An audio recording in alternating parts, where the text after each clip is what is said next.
Hi, everyone. This is Professor D, and I want to talk a little bit about grading. Now, we are all in different places when it comes to the amount of work that we give our students.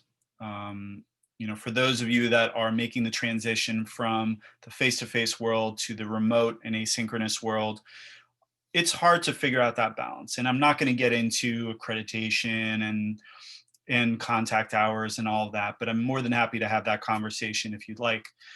But what I want to emphasize here is that you need to achieve some type of balance when it comes to grading. And what that means is as you map out your course, as you design your course based on very good learning objectives, and you figure out what the content is, and you figure out what the learning activities are going to be, you need to create a good amount of work for your students, authentic, hopefully, um, but you have to keep in mind the work that it's going to take for you to grade all of that. And so this is all about grading. Okay.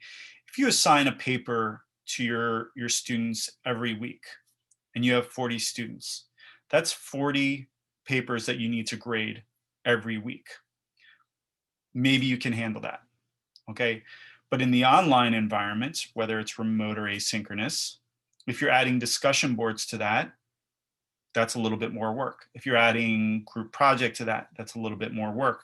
If you're adding other learning activities in the middle of that, one example, for instance, if you have your students record a video about something, that takes time to watch each video and then provide feedback. So what I would urge you to do is to map it out week by week, module by module, and guesstimate how long it's going to take to grade each thing effectively. Now, here's the part that's not going to be popular with every instructor and every dean out there, okay? The reality is, with certain classes, we're not going to be able to read every single line of their work. Now, I would rather that you do, but if you're going to assign a paper every week because you want them to build towards something, then maybe you're not reading every page of 40 pages, and I'll be honest. There are some papers which they're not busy work, but they're intended to get them to understand the format that is expected. I use a modified APA for all my papers. And so one of my first papers is to get to know them a little bit, and I'm looking for specific things, but I'm not going through nitty gritty. I spend 5-10 minutes on every paper, and I'm looking for format. Did they use the proper header? Did they follow the format? Are they putting the commas before or after the end quote? Are they capitalizing where they should capitalize?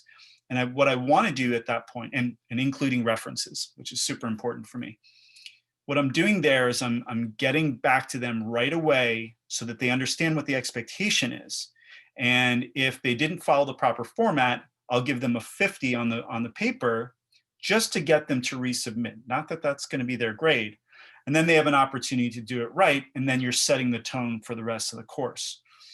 Now, there are other assignments that I provide where I am very, very, very precise. I read the entire paper more than once, and I'm giving very, very distinct feedback. This is especially the case when I teach my online teaching essentials course, because I need to make sure that everything lines up a certain way and that the learning objectives are solid, etc. So you have to figure out this balance for yourself. And part of it too is the stuff that you do on the side. So what I would encourage you to do when you're reading these papers and you're reading the discussions, that you make little notes, and then you use those notes to create an email or to create a script for yourself to record a video for your students to say, Carla said this, Tom said this, Daphne said this, Kwame said this, so that they feel like that they're there. It's about engagement. Ultimately, we can't spend 40 hours on one course every week. It is unsustainable. And some of you are machines, and I'm very impressed sometimes. But the reality is that we're not all built that way, and we have family obligations and other courses, etc. So we have to find balance. And so I would encourage you to figure that out, map it out, give yourself, the right, quote unquote, the right amount of work to do each week in order to grade everything properly. And be honest with yourself about whether or not you need to spend this much time or this much time on each assignment, and figure out the ones where you really need to spend the most time.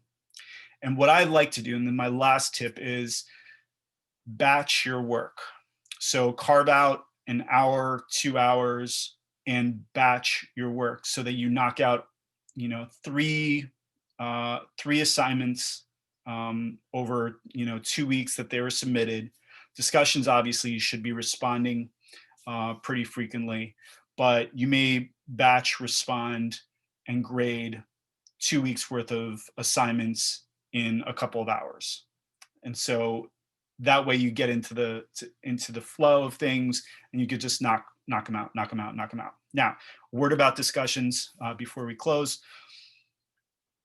Discussions at the beginning of the semester, it's really important for you to respond to every single student, but after that, you just keep it going, okay?